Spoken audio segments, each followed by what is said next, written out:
Hello, it's Luke Michael Howard, clinical hypnotist here from Hypnosis with another episode in our popular series of tattoos or symbolism. I've done a few videos on these now and they're very popular, so thank you for your feedback. Please continue to like and share these videos. They're all about the symbols that we carry around on our person, whether they be tattoos or whether they be a necklace that we might wear, a bracelet or a ring, anything that we wear or we have inked on us, if you will, that empower us. There are obviously symbols that empower us. As I've said in some videos, for some people, if they're Christians, that might be the cross. They see the cross, it empowers them for their faith, for their religion. Other people, they may see another symbol that's universally quite negative for them, like the Nazi swastika, for example. A lot of people will see that and it will conjure up very, very bad images for them of that symbol. Symbols are very, very powerful, and the unconscious mind, the bit that we work with in hypnosis, some people like to call it the subconscious, works directly with symbols, hence why it's so powerful to get that message from something like a cross or something as extreme as a swastika. You get that image, you get the information from it in just a split second. Looking at it, it will either make you feel on top of the world and empowered, or it will make you just feel terrible.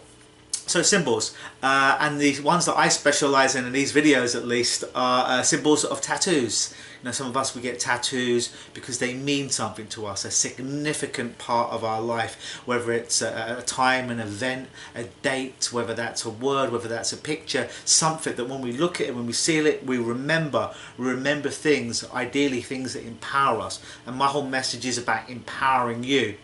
So I recently got a new tattoo. I have become addicted to tattoos. I always knew that as soon as I broke that glass ceiling or that glass emergency alarm, if you will, that as soon as I broke it, as soon as the dam broke, so to speak, I wouldn't be able to stop. So this is my 5th tattoo in 8 months now, 37, so I waited until I was 37. So the tattoo I want to share with you today, and please bear in mind this is only a couple of days old, so it may be a little bit, what's the word I'm looking for, a little bit worse to wear, because it can take for up to 3 or 4 weeks for the tattoo to completely heal. So please bear that in mind. But my new tattoo, I'm going to come a little bit closer to the camera, see if you can see it right there. And yeah, you might see some dry skin around it. I did just moisturize it for you guys. I don't know if you can see that though. But it's a crow. A crow, and it's from actually my favourite movie, The Crow. And I don't know if you've seen the movie The Crow, but it actually was my favourite movie growing up. It's still my favourite movie now. And it's actually perhaps the first modern superhero or comic book movie, if you will. It's very gothic, it's very action orientated. It's a great movie, and the actor who played the Crow, Brandon Lee, you may know him as the son of Bruce Lee, unfortunately passed away, died while about halfway through filming this movie. Coincidentally, making his breakthrough movie about 20 years, almost to the day that his father, the late great Bruce Lee, had passed away, making his breakthrough Hollywood movie Enter the Dragon. So there's a lot of emotion that people have in this movie. And for me, even though it's a great action movie and it's very gothic and I love all that, at its undercurrent is it's a love story. It's about something so terrible happening to someone at the beginning of the movie, and I'm not going to give it away if you haven't seen it, but I highly recommend it, that this person's soul cannot rest until they come and they right the wrongs that have happened. So when I see that movie, it reminds me of things that I've gone through in my life, that I've had to overcome, wrongs that I've had to right in order for me to transcend, to get peace to in my life, to get to that next level. And really, at its deepest level, this movie is actually a love story. It's about what would you do for love? What would you truly do for love? What would you go through for love, for a loved one? What would you do for love? And that's what it always reminds me of. And there's a course called A Course in Miracles out there, and it says there's only 2 true emotions in the world: fear and love. And fear is just an illusion. So really, everything we do really is for love at a deep level, if you chunk up high enough. And that's what that movie is. And it could be loved for a loved one, for a partner, husband, wife, boyfriend, girlfriend, a friend, a child, a family member. It also could be love that you have for yourself, and the things that you need to settle in your own mind to love yourself to get to the next level. What would you do for love? What would you do for the love of yourself, for the love of a loved one? I bet you'd do far more to help someone you truly loved than you truly would for yourself.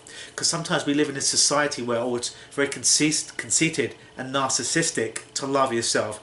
And listen, I'm not saying you're looking in the mirror all the time, or you're looking at your iPhone and you're making a little movie like, oh, how do I look today? Is my makeup, is my beard looking excellent? Is my eyebrow looking great? You could do that as well. There's nothing wrong with that. But I'm talking about the love that you have inside for mastering your life, for stop victimizing yourself, for actually grabbing your life by the horn, so to speak, to get to the next level. How much do you love your life? How much do you love you? How much do you love the people around you? So this tattoo from The Crow, it reminds me of that cool movie. And it reminds me of love, the love for yourself and the love for other people out there that are meaningful in your life. So that was just another issue of our ongoing series on symbolism, how powerful your symbols are. And I'd always suggest that the symbols you have, whether they be tattoos on your person, whether they be bracelets, whether they be rings, whether they be notes that you carry in your pocket, or potentially books, symbols that mean something.